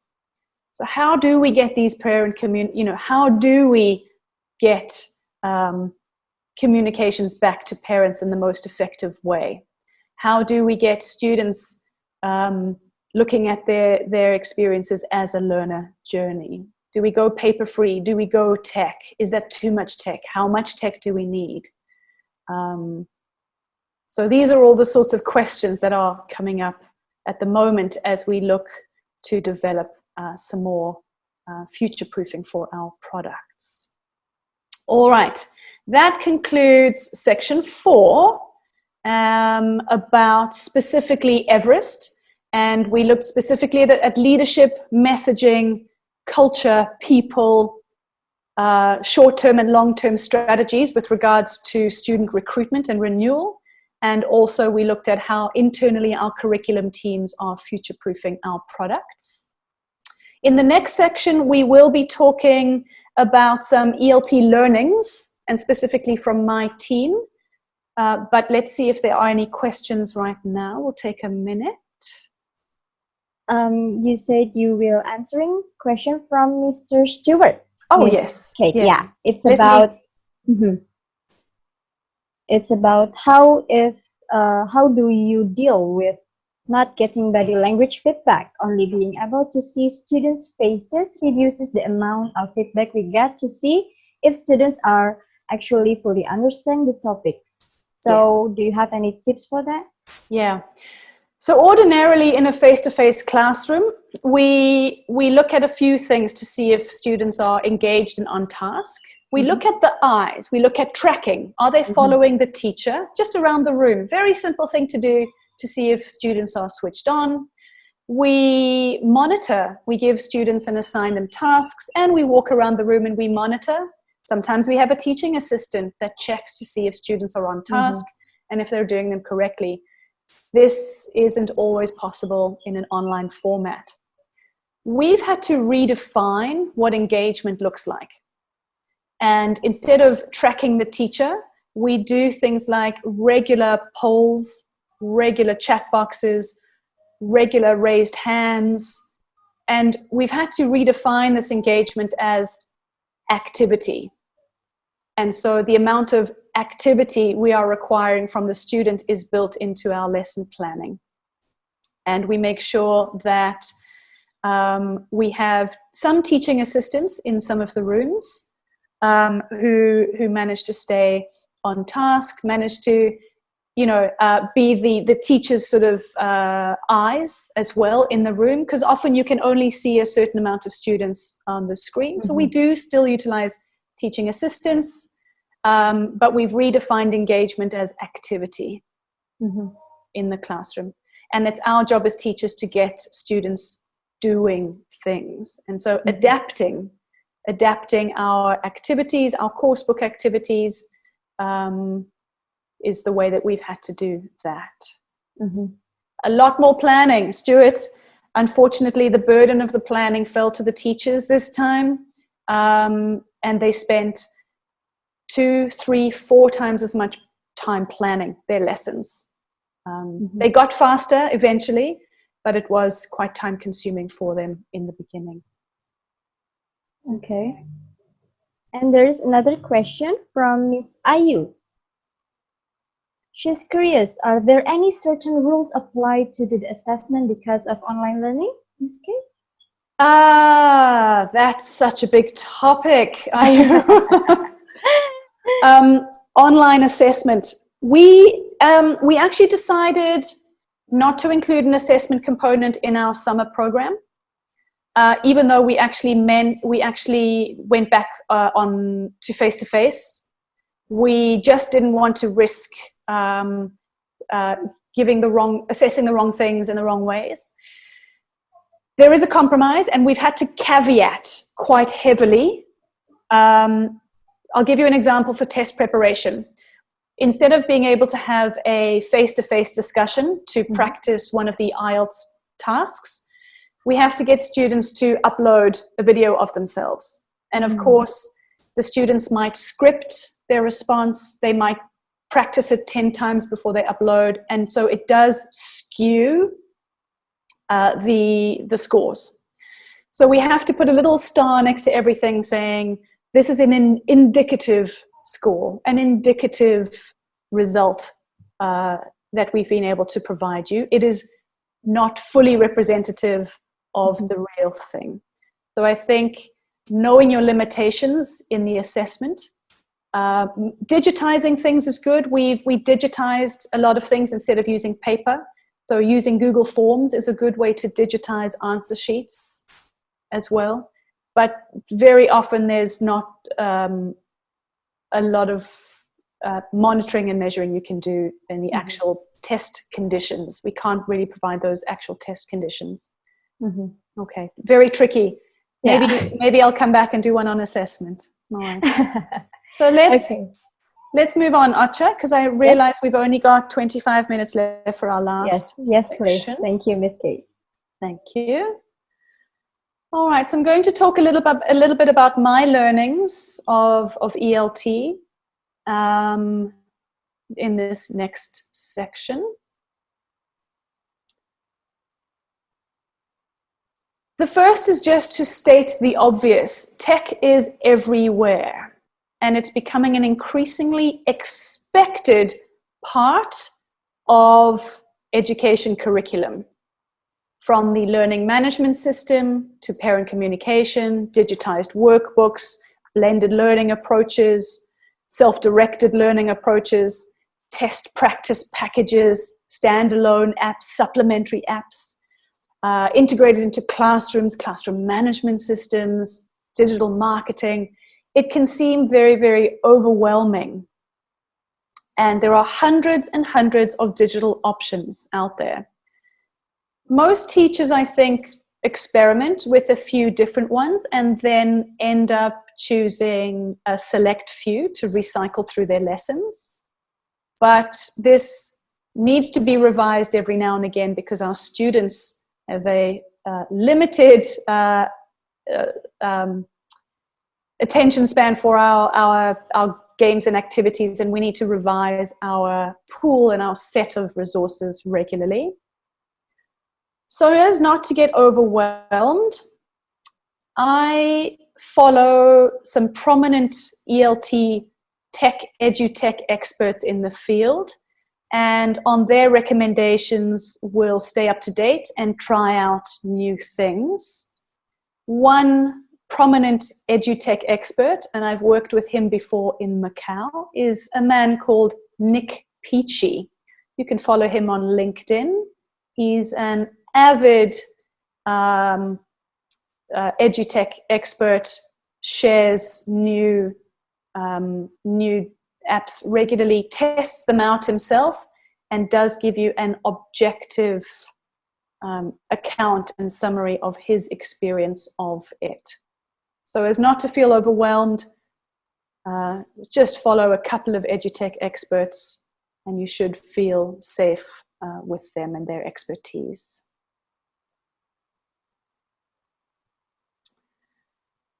Now I'm going to talk a little bit about the flipped classroom, the blended classroom, the user experience, and product market fit.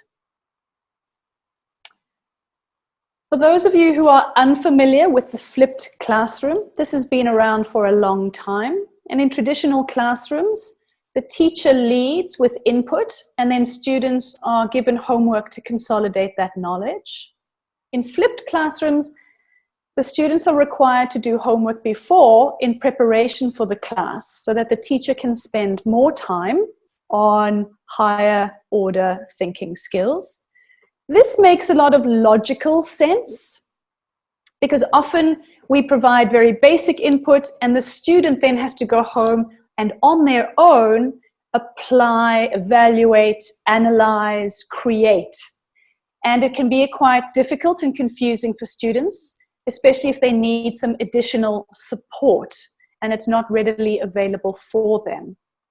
So it makes a lot of sense to ask students to do the easier, lower order thinking skills at home, the remember and the understand concepts, and then to provide this space where ideas can be talked through and the teacher becomes a facilitator of ideas in the classroom.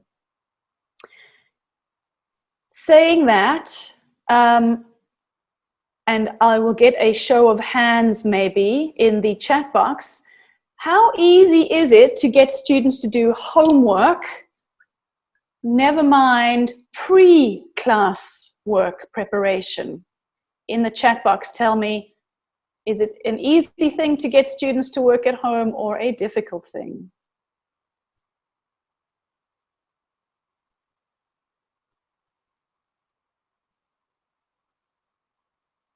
Where's my chat box gone?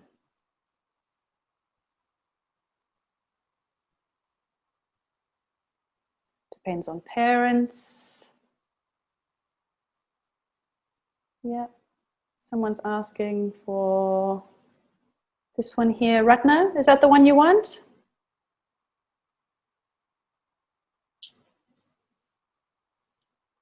Okay. Lovely. So, in my experience, it's incredibly difficult. And over the last 6 months, we have tried the flipped classroom in many of our products, and it simply hasn't worked. Students do not prepare before class, or they cram the information slightly before class. And so the classroom is, the teacher has to go over the input before they can actually get to some of the higher order activities. So it doesn't always meet the objectives. Now, this isn't to say we should completely ignore the flipped classroom. I think logically it makes more sense than a traditional setup. But we have to rethink how to motivate students to do that work beforehand. Vietnam has quite a traditional view of the teacher as the fountain of knowledge, and their students usually want the teacher to lead the topics. And so it's been very, very difficult to educate and indoctrinate Vietnamese students in the flipped methodology.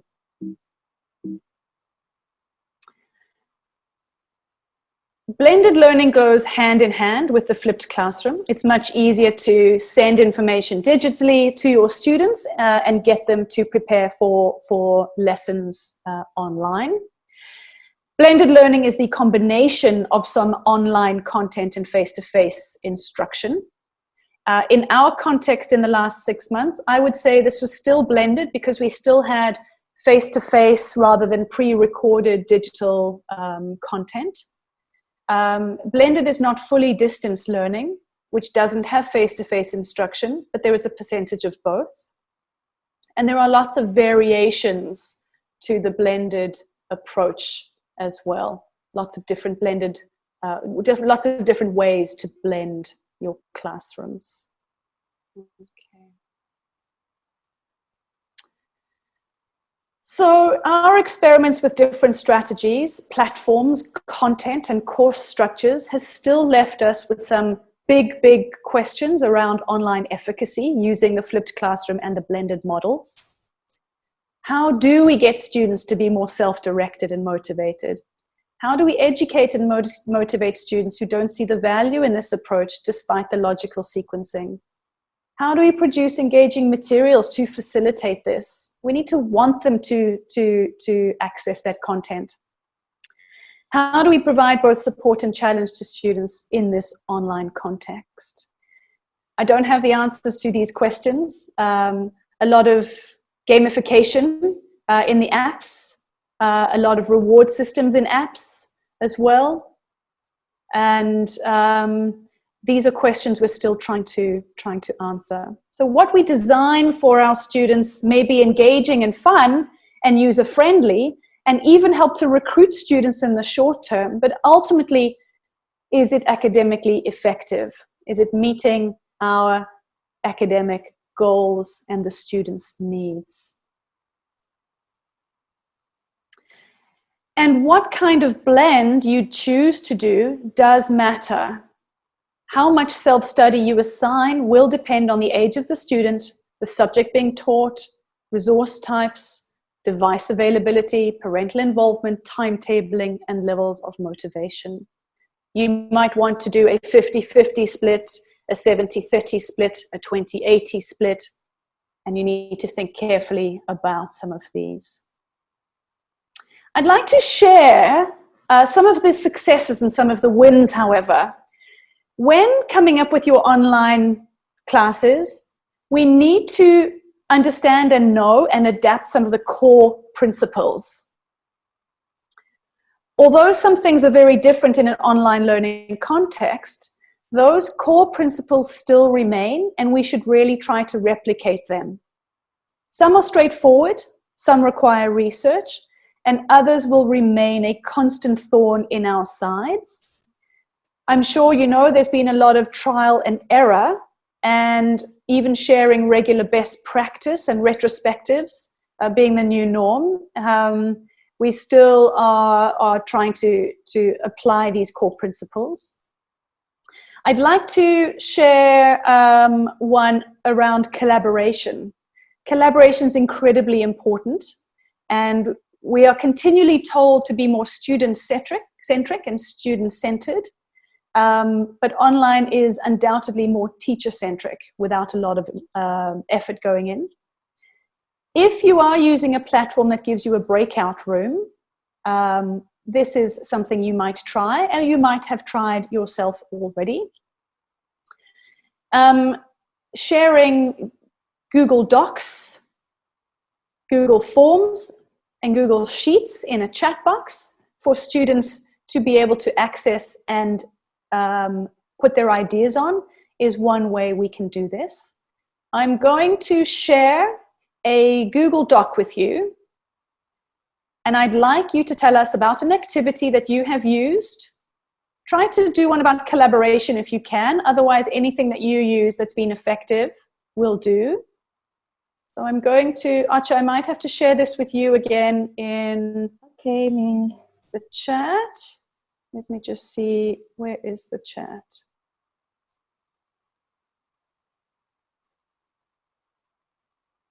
There's the chat. And Archer, I'm sending this Google Doc to you. Okay, I've got it already, and I'm going to share. Thank you. So Okay, everyone, here's the link. thank you. Please access this Google Doc, and I'd love this to be a collection of best practice from the whole group here. So please add your activities. I feel like I need to add more boxes to the bottom as well. Add your activities to the sheet so we get a collection of best practices from the group. Write your name so no one writes in your space. I will give you, we have 3 minutes. So Archer, at 11:50, we'll close this. Thank you, everyone. Okay.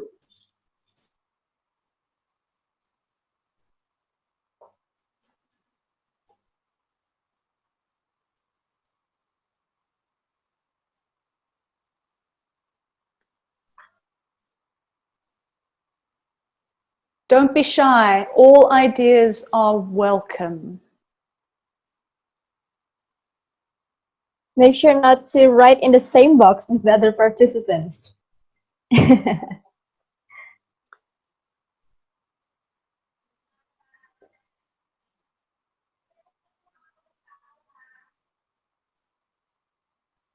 All right, so share your best practices for online teaching. What has worked for you? What has worked for you? Please just share one main idea, not a list of resources. We'd like some activities to share with the group.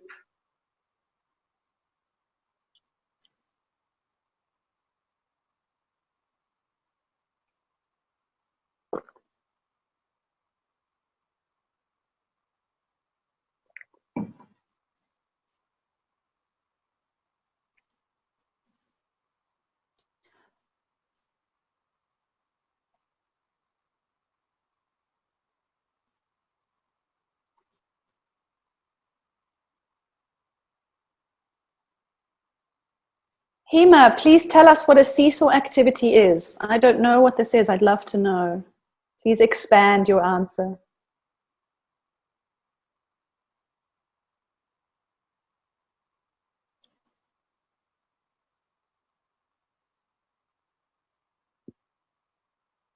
Thank you, Vilma. I haven't used Padlet yet. I'd love to.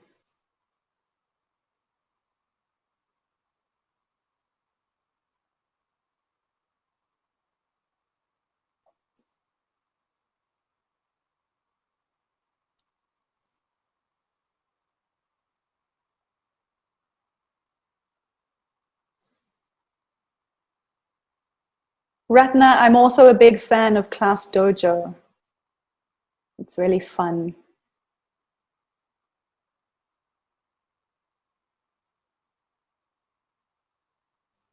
We have 1 more minute.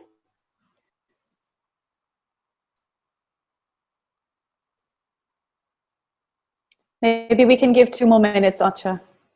I'm talking too much. Okay. Yeah, 2 more minutes.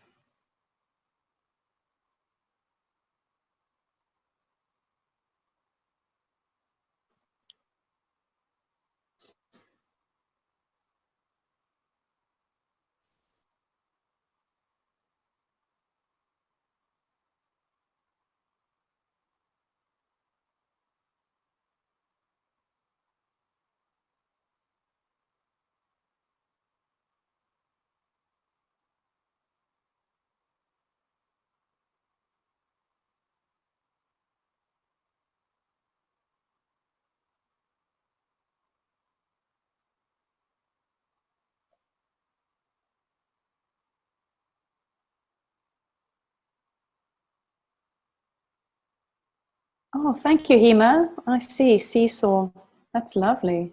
I'm going to write that down.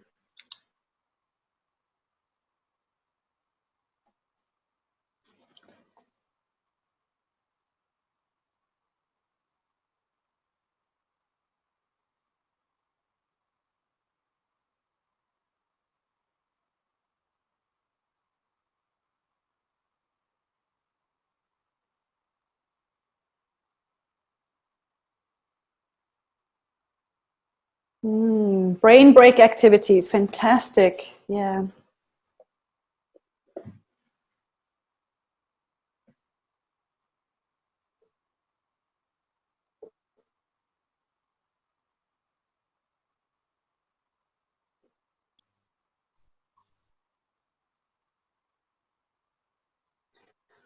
Okay, so as you're finishing, Archa, I'd like to actually get one person to volunteer to walk us through their idea, actually.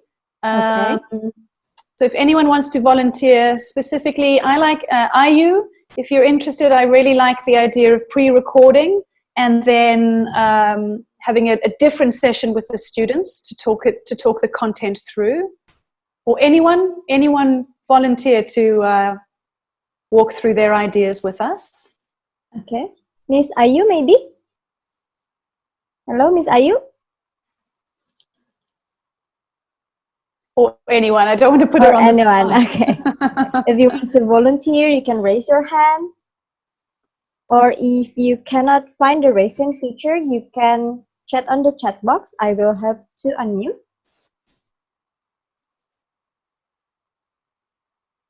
Okay. Maybe we have, what about Miss Yasmin? Miss Yasmin, do you mind to share directly to Miss Kate?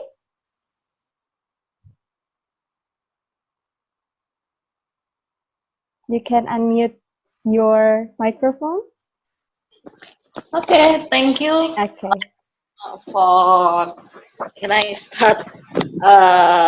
I'm sorry, Miss Yasmin, maybe you can turn on the video camera too, so we can see your happy faces. Well, so because of some condition, I cannot turn on my. Okay, no problem. Okay, so I will share my experience during the home learning, 3 months of home learning on last academic year. First of all of us had so many things to be adapted, both students and also teachers, but we come up with all of the things. The first one, I am very interested when Miss Kate said that Miss Kate did the poll before regarding of the mental health of the staff. That's also becoming our concern in our school that we cannot stressful is becoming one of the things that we face on the last academic year. So we did at that time, we did the mindfulness session, online mindfulness session for all of our staff, including since the home learning happened during the fasting month, we did the breakfast together online, virtual breakfast together online. And Lovely. well, I decide the food code, yeah, not the dress code, the food code that we must have the same food for the breakfasting. And then we also do the dancing together online. And every morning during the morning briefing, we always share quotes together and check up one and well, all of us, and then one and another. And then for the learning, I did the Google Meet with my students, since my students is grade 10 and 11. So we did the conference by using Google Meet, and I connect my well, I have another tools to use. It's the annotator, the what do we Yeah. call that? The Yeah. notepad. Yeah, that one. The whiteboard. Yeah, perfect. Yasmin, thank you so much for telling us your experience. I'm going to have to stop you because I've only got 5 minutes and I just want to get through a couple of more slides. Okay, thank you. Thank you so much. Okay. Thank you, everyone. That's a fantastic repository now of best practice from the group, and we'll be able to share that with everyone going forward. Just a couple more things. For those of you who do use Zoom breakout rooms and that are finding that the students aren't on task in those breakout rooms, what we started to do was assign roles to the students. And in this case, we use these 4 roles here: a leader, a recorder, a timekeeper, and participant. This gives students, older students, focus and ownership of the task. And we found that these students become much more creative and much more vocal and willing to contribute their ideas about how they want to run the sessions too. So giving them some of that responsibility means taking some of it off yourself. A little bit tricky to manage in the beginning, but ultimately brings the students into the lesson by giving them ownership. So yes, maintain some of those core principles when you are designing your online classrooms. Try as best as you can, because research does show that in online learning, there needs to be 3 types of interaction: student with content, student with student, and student with teacher. It does increase the learning outcomes. One final tip that we found: despite our young learners being digital natives, they do not all know how to use tools like organizational tools like Google Calendar, learning management tools like Google Classrooms, and even communication tools like email. They're brought up on social media and they are brought up on games, and this does not always translate. So we had to very early on dial back and do some tech checks and tech inductions before we could continue with the course. And now this technical onboarding becomes a big part of our courses at the start. So don't assume that, don't know what you found, but don't assume that your students will understand how to use these platforms. And that brings me to the end of this presentation. I have, according to the clock, 2 minutes. So I'm not sure if that's enough time for maybe just one question before we have to sign off. Archer, what do you think? Yes, I actually have some participants asking about this since the early slides, the first slides. It's actually about, in your own perspective, Ms. Kate, what do you think the challenges of the online learning in the Vietnam, and how do you overcome the challenges? So here in Indonesia, we can prepare if there is any challenges or strategies that you suggest. Oh, I think access to devices is really important. Making sure that if parents are willing to invest in adequate technology to facilitate learning, I think they should be encouraged to do so.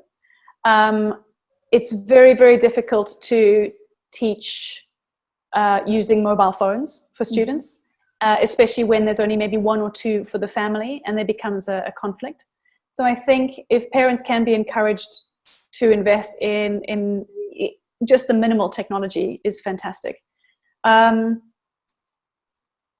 think the second thing I would say is to communicate with all staff that this is a period of learning and that expectations are adjusted to this learning cycle, and that it's understood that everyone's doing their absolute best, and to modify any assessments or that of employee engagement and behavior and performance appropriately as well, so that everyone wants to contribute, wants to learn in this. And if that is communicated to the parents as well, even better. Even better. Transparency and inclusiveness is definitely my advice going forward. Okay, thank you very much, Miss Kate.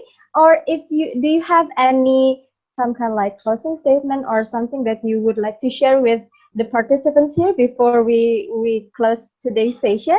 Maybe you want to share some words or motivate anything. I just want to say well done so far and good luck going forward. And I think this is an opportunity to grow. It's not been easy, and it was sort of forced on us early on.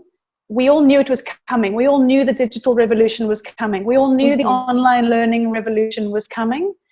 We were all possibly a little bit resistant to it and in denial about its existence, but it's here. And so once we've accepted its limitations, embrace it and let's make it the best it can be. Okay. Good luck. Thank you very much. Thank you very much, Miss Kate. And since it's almost time, I have to end this session, but don't worry, if you still have any question, you can deliver your question or idea to the email and WhatsApp number that will be displayed on the screen. Mas Lido, could you please help me to share the screen? Okay. And also, so this is the email and also the WhatsApp number you can contact if you have any question that hasn't been answered, or if you have any idea to deliver, please contact the written email and WhatsApp number. And I would like to thank Miss Kate. Thank you very much for your wonderful and informative session about the new normal education, a perspective from Vietnam. Actually, this is a very useful information, and it will help us to prepare for the new normal activities, as Vietnam has already started earlier for this situation. And there are so much things we can learn from them.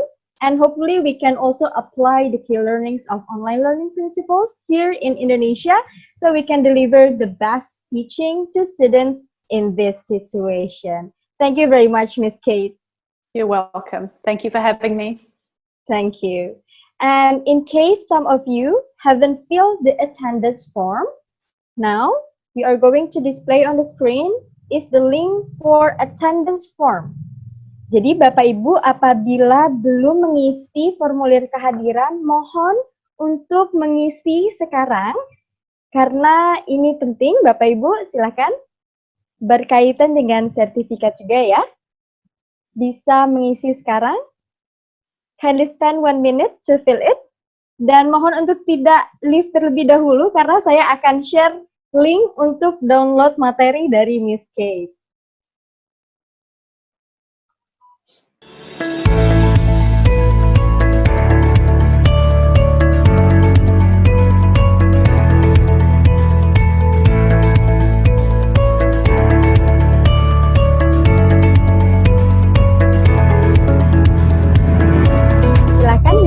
sudah saya box ya, Bapak Ibu.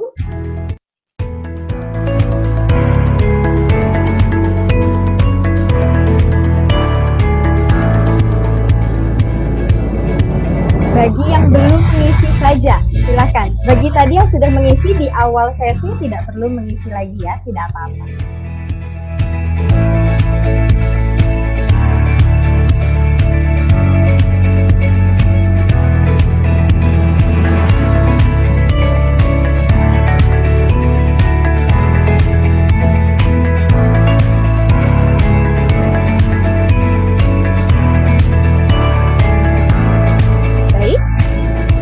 Terima kasih banyak bagi Bapak Ibu yang sudah mengisi. Thank you very much to fill in the attendance form. And now please kindly spend 2 minutes to fill in our feedback online form. Oh, okay. Before that, you can download today's materials on the written link on the screen. Okay, this is the link. You can type on the browser and I will also write it on the chat box. Silakan Bapak Ibu bisa mencatat terlebih dahulu ya link ini agar nanti bisa mendownload atau mengunduh materi hari ini.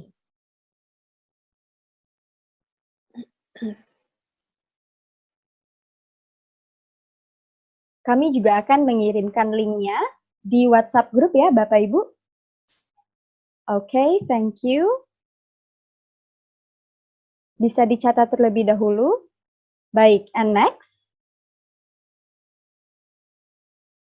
Please kindly spend 2 minutes, Bapak Ibu, to fill in our feedback online form. The link and the QR code are displayed on the screen, and this is important. So please access the online form and make sure to fill it carefully on your full name and active email address. Bapak Ibu silakan, saat ini sudah tertera link untuk feedback online.